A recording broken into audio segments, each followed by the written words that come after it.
Episode 3 team 7 री return. क्या होता अगर टीम 7 के बनने के दिन ही हिस्ट्री बदल जाती? अगर नारुतो और सास्के एक दूसरे के सबसे बड़े राइवल नहीं बल्कि सबसे मजबूत दोस्त होते, और अगर काकाशी को मिलती एक ऐसी टीम जिसने पहले ही दिन उसे सरप्राइज कर दिया। आज हम देखने वाले हैं उस दिन को जब टीम 7 का जन्म हुआ था, लेकिन इस टाइमलाइन में सब कुछ अलग था। नारुतो और सास्के की दोस्ती अब पूरी एकेडमी में मशहूर हो चुकी थी। कुछ लोग उसे अजीब समझते थे, कुछ लोग उसे इम्पॉसिबल मानते थे, लेकिन सच ये था कि दोनों ने एक दूसरे की जिंदगी बदल दी थी। नारुतो को पहली बार एक सच्चा दोस्त मिला था, और सास्के को पहली बार कोई ऐसा मिला था जो उसे सिर्फ उचिया प्रोडिजी नहीं, एक इंसान की तरह देखता था। लेकिन उसकी जर्नी अभी शुरू ही हुई थी, क्योंकि आज एकेडमी के स्टूडेंट को उनका निंजा टीम मिलने वाली थी और किस्मत एक बार फिर अपना खेल खेलने वाली थी। सीन 1 में हम देखते हैं टीम अनाउंसमेंट।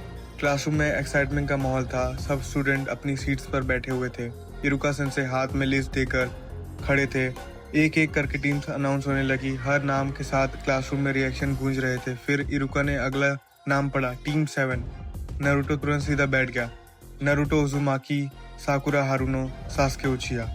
नारुतो के चेहरे पर स्माइल आ गई। साकुरा खुश हो गई और पूरा क्लासरूम एक सेकंड के लिए चुप हो गया। साकुरा खुश थी, नारुतो एक्साइटेड था और सास्के शांत। नारुतो ने उसकी तरफ देखा और मुस्कुराते हुए बोला, लगता है हम फिर साथ हैं। सास्के ने हल्का सा सिर हिला दिया, हाँ, लगता तो ऐसा ही है। साकुरा दोनों को देखकर हैरान रह गई। उसने कभी इमेजिन नहीं किया था कि नारुतो और सास्के इतने क्लोज फ्रेंड हो सकते हैं। सीन 2 में हम देखते हैं लेट सेंसे। टीम 7 क्लासरूम में बैठी हुई थी। 1 घंटा बीत गया, 2 घंटा बीत गया, लेकिन उनका सेंसे नहीं है। नारुतो का पेशेंस खत्म होने लगा। ये सेंसे मिशन पे गया है या रिटायरमेंट ले चुका है? साकुरा हंस पड़ी, और हैरानी की बात सास्के भी हल्का सा मुस्कुरा दिया। नारुतो ने तुरंत रिएक्ट किया, देखा मैं फनी हूँ। साकुरा ने आंखें घुमाई, लेकिन पहली बार टीम 7 को एक टीम जैसा फील हो रहा था। तभी क्लासरूम का दरवाजा धीरे से खुला। एक आदमी अंदर आया, सिल्वर बाल, फेस मास्क और एक ऐसी आंख जो सब कुछ ऑब्जर्व कर रही थी, काकाशी हताके। सीन 3 में हम देखते हैं वो चारों ट्रेनिंग ग्राउंड में चले जाते हैं। अगली सुबह काकाशी टीम को ट्रेनिंग ग्राउंड नंबर 3 ले गया। उसने अपनी पॉकेट से 2 छोटी बेल्स निकाली और उन्हें हवा में हिलाया। तुम तीनों, पर बेल्स सिर्फ 2 हैं। नारुतो तुरंत कंफ्यूज हो गया, हम 3 और सिर्फ 2 बॉल, मतलब एक तो पक्का फेल होगा। काकाशी ने बिना एक्सप्रेशन बदले जवाब दिया, बिल्कुल। और फिर उसने चैलेंज समझाया, जो बेल्स नहीं ले पाया वो एकेडमी वापस जाएगा। नारुतो के चेहरे पे स्माइल गायब हो गई। साकुरा नर्वस लगने लगी और सास्के की नजरें बेल पर टिक गई। टेस्ट शुरू हुआ। ओरिजिनल टाइमलाइन में नारुतो अकेला भाग गया था, सास्के अकेला लड़ रहा था और साकुरा अलग थी। लेकिन यहाँ सब कुछ बदल चुका था। नारुतो और सास्के ने पहले ही सिग्नल एक्सचेंज कर लिया। नारुतो ने डजन्स ऑफ शैडो क्लोन बना दिए। पूरा फील्ड नारुतो से भर गया। काकाशी क्लोन डॉज करने लगा। अभी सास्के साइड से अटैक कर गया। एक किक, एक कुनाई और एक परफेक्ट डिस्ट्रैक्शन। काकाशी को पहली बार सीरियस होना पड़ा, लेकिन असली सरप्राइज अभी बाकी था। साकुरा जो अब तक ऑब्जर्व कर रही थी, उसने काकाशी की मूवमेंट प्रेडिक्ट की और बिल्कुल सही वक्त पर कुनाई थ्रो की।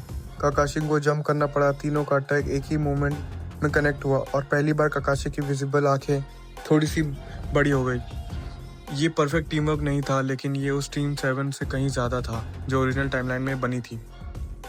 सीन 5 में हम देखते हैं रिजल्ट का टाइम आ चुका था। कई घंटों की मेहनत के बाद टेस्ट खत्म हुआ। नारुतो घास पर बैठा जोर जोर से सांस ले रहा था। साकुरा थक चुकी थी और सास्के शांत खड़ा था। काकाशी ने तीनों को देखा और सेकंड्स तक चुप रहा और फिर बोला, तुम तीनों पास हो। नारुतो एकदम उछल पड़ा, सच में?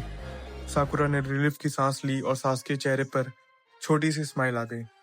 लेकिन काकाशी कुछ और सोच रहा था। उसने नारुतो और सास्के को देखा और उसे अपनी पुरानी टीम याद आ गई। एक लाउड निंजा, एक टैलेंटेड उचिया और एक फ्यूचर जो शायद इस बार बदल सकता था। सीन 6 में हम देखते हैं रूट हेडक्वार्टर्स। उसी शाम कोनोहा के नीचे रूट के सीक्रेट हेडक्वार्टर्स में डेंजो अकेला बैठा था। उसके सामने एक रिपोर्ट रखी थी, टीम 7 इवैल्यूएशन। उसने रिपोर्ट खोली और उसकी नजर 2 नामों पर जाकर रुक गई, नारुतो उजुमाकी, सास्के उचिहा। रूम में सन्नाटा छा गया। डेंजो ने धीरे से कहा, जिनचुरुकी और उचिया, हाँ, एक ही टीम में। उसकी आवाज में चिंता थी और शायद डर भी। उसने अंधेरे में खड़े एक रूट एजेंट को बुलाया, टीम 7 पर नजर रखो। हर ट्रेनिंग, हर मिशन, हर मूवमेंट एजेंट ने सर झुकाया। जी डेंजो सामा। वो मुड़कर जाने ही वाला था कि डेंजो ने उसे रोक दिया और धीरे से बोला, और अगर जरूरत पड़े तो नारुतो को उचिया क्लैन से अलग कर देना। हम सीन खत्म होने के बाद हम देखते हैं नारुतो को लग रहा था कि उसकी जिंदगी पहली बार सही डायरेक्शन में जा रही है। सास्के को लग रहा था कि उसका फ्यूचर उसके अपने हाथ में है और T7 को लग रहा था कि उनकी एडवेंचर अब शुरू हुई है। लेकिन उन्हें नहीं पता था कि अंधेरे में कोई उनकी दोस्ती तोड़ने की तैयारी कर रहा था और उनका पहला मिशन उन्हें सीधा मौत के सामने खड़ा करने वाला था। एक ऐसी दुश्मन के सामने जिसने दुनिया कहती थी the demon of the mist. To be continued for chapter 4 the demon of the mist. आगे हम देखेंगे कि कैसे वो तीनों मिलके सामना करेंगे the demon of the mist का और काकाशी उनकी कैसे मदद करेगा। To be continued. अगर वीडियो अच्छी लगी हो तो लाइक करना, शेयर करना, सब्सक्राइब करना और आगे के पार्ट्स के लिए वेट करना। Bye bye.